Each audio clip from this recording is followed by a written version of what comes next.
Vamos a platicar con María Teresa Ortuño. Ella es presidenta ejecutiva de Suma por la Educación, María Teresa. Y bueno, pues con muchas preguntas sobre lo que le depara la reforma educativa, lo que se puede aterrizar, lo que no se puede aterrizar y lo que puede ocurrir pues en este momento tan difícil para el país. Tan complicado, ¿verdad, Lupita? Primero que nada, muchísimas gracias por la oportunidad de platicar con tu auditorio, felicitarte y agradecer el espacio. Mira, en Suma por la Educación, igual que tú y como muchos mexicanos, estamos inquietos, sobre todo porque hay mucha confusión en la información. Lo primero es recordar que hace 3 años la sociedad civil organizada tuvo una ventana de oportunidad de entendimiento con el Congreso, con las 2 cámaras y con las legislaturas de los estados para generar una reforma constitucional que acabara con el tráfico de plazas, que estableciera que solo los mejores maestros disponibles estarían frente a grupo, que se les apoyaría en su desarrollo profesional, que se premiaría a los buenos maestros. Y hay mucha inquietud, porque antes de entrar en el tema actual, los maestros primero, lógicamente que con temor, con miedo, con preocupación, fueron a la evaluación sin saber realmente si iba o no a ser punitiva. Ya quedó claro que no es punitiva, es para una evaluación para medir cómo estamos, saber y mejorar.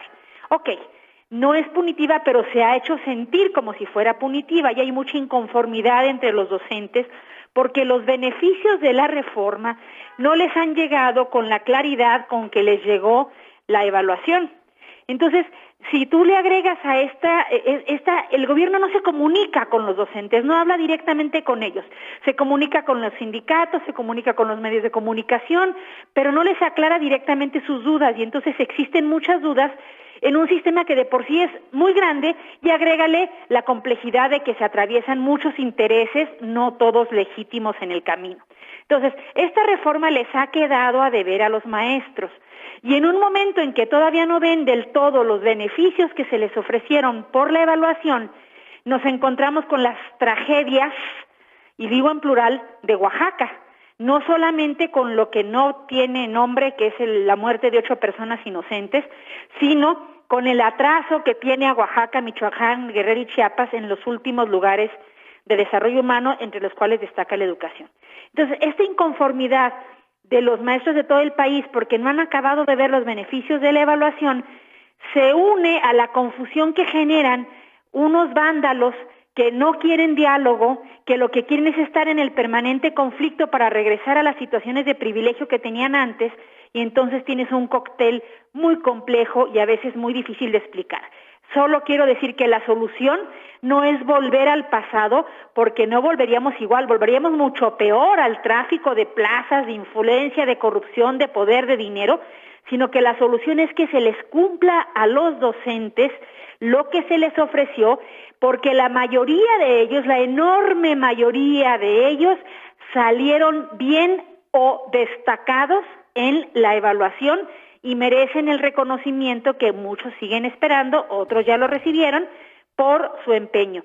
Oye, pero ¿cuál es el beneficio que tienen los maestros? Nos ha preguntado mucha gente que ya se les olvidó siquiera, pues, ¿qué pasa con esto de la reforma educativa? Porque lo que ha venido escuchando la gente en estas discusiones es que esta no es una reforma que eleve el nivel de la calidad en la educación, que es una reforma laboral que no va a elevar el nivel de la educación en nuestros niños, que eso es lo que menos se va a ver en esto, que los incentivos para los maestros es más bien el que estén en el filo de la navaja porque van a estar vigilados todo el tiempo de si hacen algo mal, de si tienen una falta, de si obtienen un permiso, en fin, van a tener que estar todo el tiempo pues atendiendo, ¿no?, estas indicaciones de la propia Secretaría, de las propias secretarías en los diferentes estados, y van a estar siendo acosados prácticamente todo el tiempo, ¿no? A ver, estás en la tablita, y puedes perder tu lugar en cualquier momento.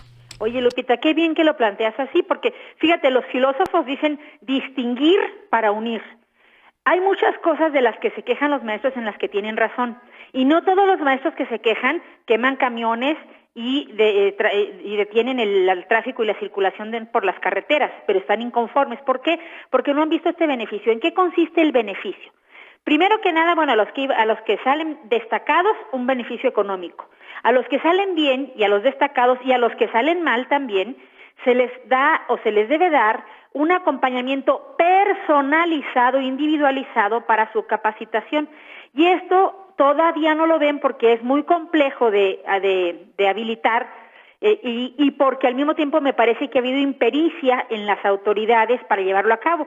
Quedó muy claramente que la evaluación sí se llevó a cabo, pero no quedó claramente que la capacitación y el acompañamiento a los docentes se esté llevando a cabo.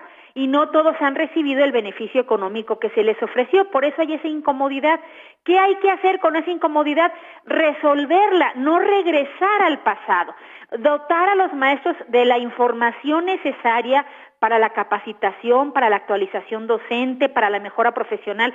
Los maestros tienen esa profesión que vincula misión, vocación y profesión. Deben ser reconocidos por la sociedad.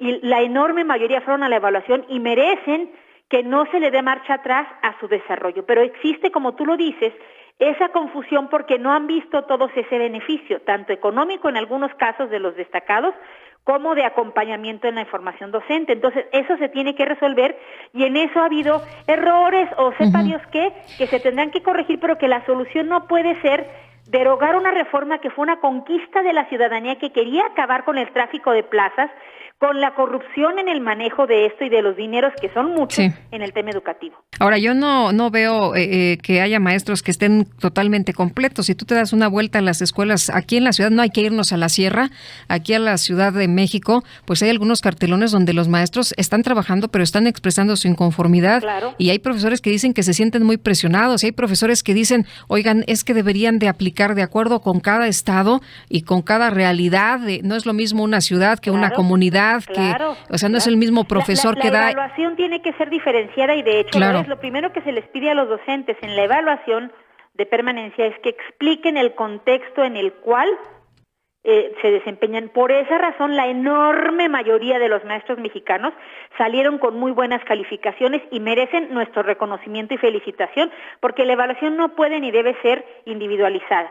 Pero con todos los errores que pueda tener habilitarla, ya más o menos ahí va la evaluación. Lo que no ha habido es la consecuencia de la evaluación, la consecuencia en positivo, que es el premio y el acompañamiento en cursos. Esto hay que apurarlo para que ocurra y que no se mezcle con la exigencia de esclarecimiento de las muertes de Oaxaca, porque hace 22 años que los niños de Oaxaca no tienen un ciclo escolar completo. Hace 22 años que viven permanentemente las ausencias de los maestros que se van a las marchas, en vez de poner como prioridad el derecho de los niños y los jóvenes a la educación. Eso, perdóname, pero es un atraso que no se resuelve en un año, ni en dos, ni en tres.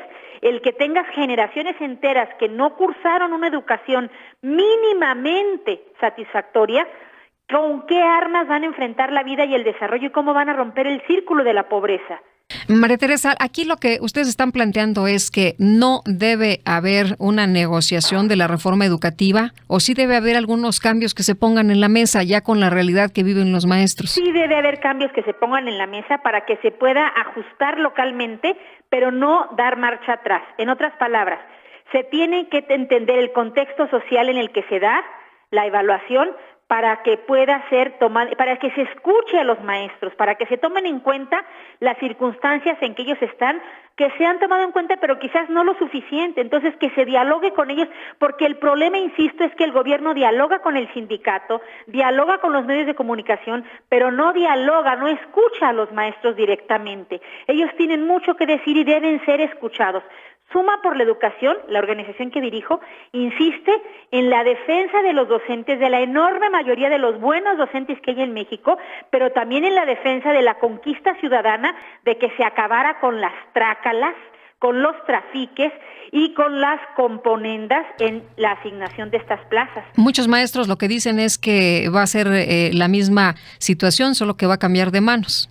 Esperemos que no, pero ¿sabes por qué pasa esto? Porque no nada más debe haber maestros, autoridades y medios de comunicación, tiene que haber ciudadanía.